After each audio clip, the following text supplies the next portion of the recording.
लंकापति रावण के आदेश से महावीर हनुमान की विशाल पूंछ में आग लगा दी गई। हनुमान नहीं चाहते तो क्या रावण कभी ऐसा कर सकता था? किंतु उन्होंने अपनी पूंछ की अग्नि से ही पूरी लंका को स्वाहा करने की योजना बना ली थी। जब पूंछ में आग लगाई गई तो वो एक पेड़ पर चढ़ गए। पेड़ की डाली राजमहल की ओर झुकी हुई थी। उस डाली से कूदकर वो रनिवास में पहुंच गए। देखते ही देखते सारा राजमहल धू धू कर जल उठा।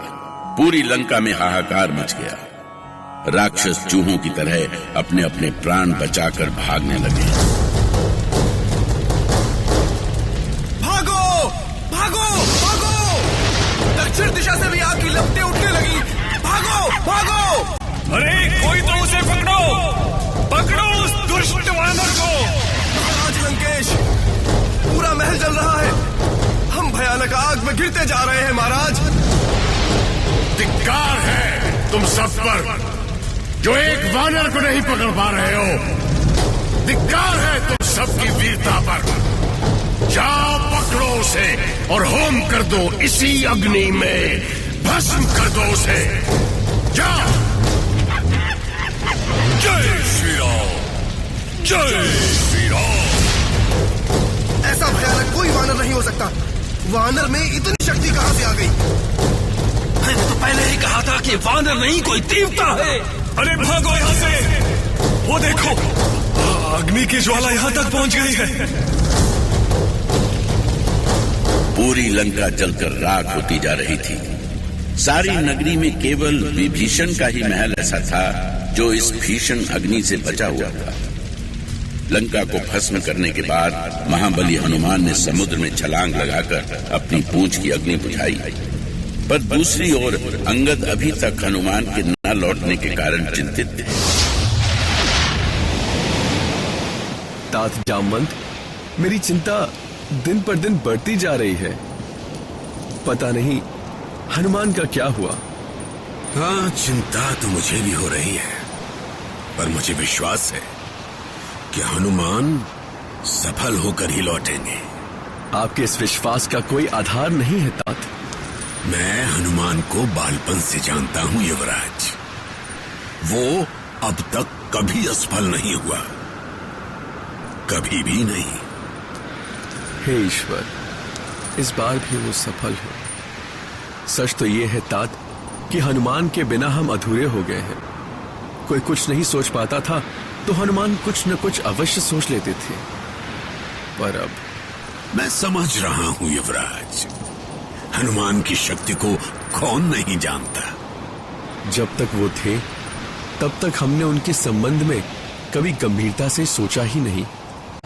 मुझे आशंका हो रही है कि यदि राक्षसों ने उन्हें बंदी बना लिया तो हमारा क्या होगा?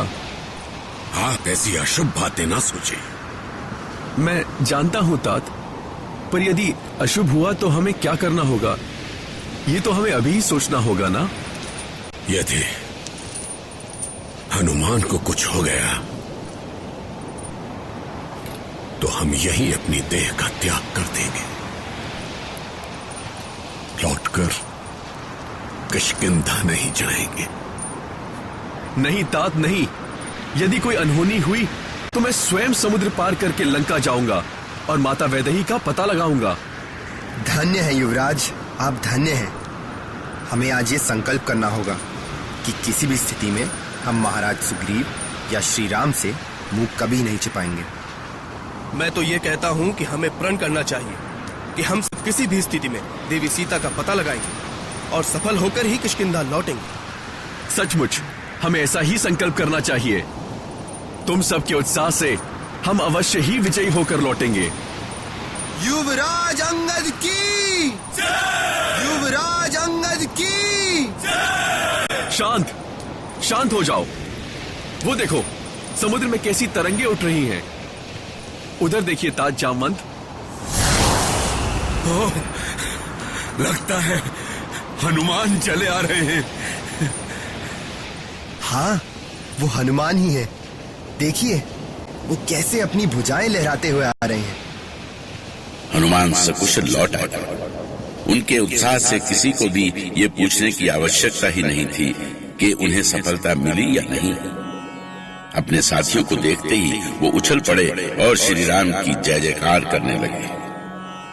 अंगद और जामवंत ने भाव विभोर होकर उन्हें गले से लगा।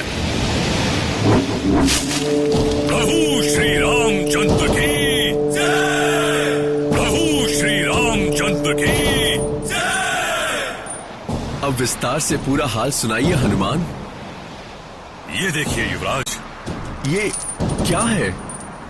देवी सीता से मिलकर आने का प्रमाण। अर्थात ये चूड़ामणि? हाँ, ये माता सीता की ही है युवराज। प्रभु श्री राम ने प्रमाण के रूप में अपनी मुद्रिका दी थी। मैं माता से प्रमाण के रूप में ये चूड़ामणि ले आया। महावीर हनुमान की जय! बजरंग बली की जय! अरे रुकिए, अभी और सुनिए। मैंने रावण की लंका जला दी, उसकी अशोक वाटिका उजाड़ दी, कई राक्षसों का वध कर दिया। मेरे हाथों तो रावण का एक बेटा भी मारा गया। आपने हमारी लाज रख ली हनुमान, हमारा जीवन धन्य हो गया। अब हम इसी क्षण किष्किंधा चल के श्री राम को ये शुभ समाचार सुनाएंगे। किष्किंधा सैकड़ों कोस दूर था, किंतु अंगद की टोली अपनी सफलता से इतनी प्रसन्न थी कि वो दिन रात यात्रा कर रही थी। वो ना रात में सोते थे, ना ही दिन में विश्राम करते थे। खाने पीने की तो किसी को सुध ही नहीं थी।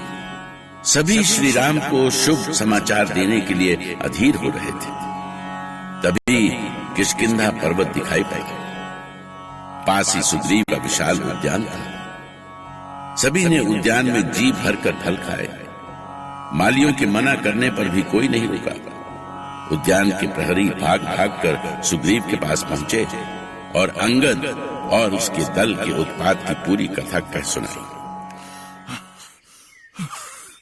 नहीं नहीं नहीं पुत्र सुग्रीव, अब मुझसे तुम्हारे उद्यान की रखवाली नहीं हो सकती। तुम्हारे उद्यान पर तो कोई ध्यान रहता नहीं है। लूटने वाले आते हैं, लूट कर चले जाते हैं और हम मुंह देखते रहते हैं। अरे आप इतने क्रोध में क्यों हैं मामा? अचानक लाल पीले क्यों हो रहे हो? थोड़ा शांत होकर तो बताइए। सम्राट बाली के समय की तो बात ही कुछ और थी। उनके समय में मेरे मधुबन में कोई वानर मेरी अनुमति के बिना पैर नहीं रख सकता था। स्वयं बाली साल में 1-2 बार आते थे और मेरी पीठ थपथपा कर जाते थे। बाली के मरते ही तुम्हारे राज्य के वानरों ने उत्पात शुरू कर दिया है। किंतु मामा आप कहना क्या चाहते हैं? मैं तो कुछ समझ ही नहीं पा रहा। आज तेरे अंगद, हनुमान, जामवंत और कई दूसरे वानरों ने उद्यान में घुसकर सारे फल तोड़ लिए, कई वृक्षों को उखाड़ दिया। मैं रोकता रहा, किंतु कोई मेरी बात सुनने वाला हो तब ना। कैसी बातें करते हैं मामा? अंगद और हनुमान तो देवी सीता का पता लगाने गए हैं। वे मधुबन में कैसे आ सकते हैं? तो क्या तेरा मामा दधिमुख झूठ बोल रहा है पुत्र? नहीं मामा, मैं तो केवल यही कहना चाहता हूँ कि आपको भ्रम हुआ है। अभी अभी तारा भी अंगद के बारे में चिंता कर रही थी। ये तुम्हारा भ्रम है पुत्र कि अंगद और हनुमान सीता का पता लगाने के लिए गए हैं। अरे वो तो वनों वनों में घूम घूम कर अपने दिन बिता रहे हैं। विश्वास नहीं होता तो आओ, चलो मेरे साथ, मैं दिखाता हूँ। मामा, मधुबन के वनपाल तो आप हैं। सब कुछ मैंने आप पर छोड़ दिया है। यदि वे पुनः दिखाई पड़े तो आप उन्हें जो दंड देना चाहे दें। ठीक है पुत्र, परंतु मेरे कठोर दंड के कारण यदि उनका अंग भंग हो गया तो फिर मुझसे कुछ मत कहना। मैं जा रहा हूँ। महाराज श्री रामचंद्र की जय। बड़े प्रसन्न लग रहे हैं वानरराज, क्या बात है? श्री राम, मुझे जो समाचार मिले हैं उससे लगता है कि देवी सीता का पता लग गया है। क्या सचमुच कोई शुभ सूचना मिली है? क्या अंगद और हनुमान लौट आए हैं? नहीं नहीं श्री राम, वे मेरे पास लौट कर नहीं आए, किंतु सूचना मिली है कि उन्होंने मधुवन में भारी उत्पात मचाया है। ये उनके उत्साह की सूचना है। बस अभी वो हमारे पास आने ही वाले होंगे। वानर राज, क्या सचमुच आपको लगता है कि अंगद अपने कार्य में सफल हुए हैं? कुमार लक्ष्मण, यदि अंगद को सफलता नहीं मिली होती तो वे लौटकर मधुवन तक नहीं आते। मैंने पहले ही कह दिया था कि असफल होने पर उन्हें मृत्यु दंड दिया जाएगा। अपने मामा दधिमुख की बातें सुनकर सुग्रीव को आभास हो गया था कि हो न हो युवराज अंगद सीता का पता लगा चुके हैं। श्री राम, लक्ष्मण और सुग्रीव को अब केवल अंगद के दल के आने की प्रतीक्षा थी। राम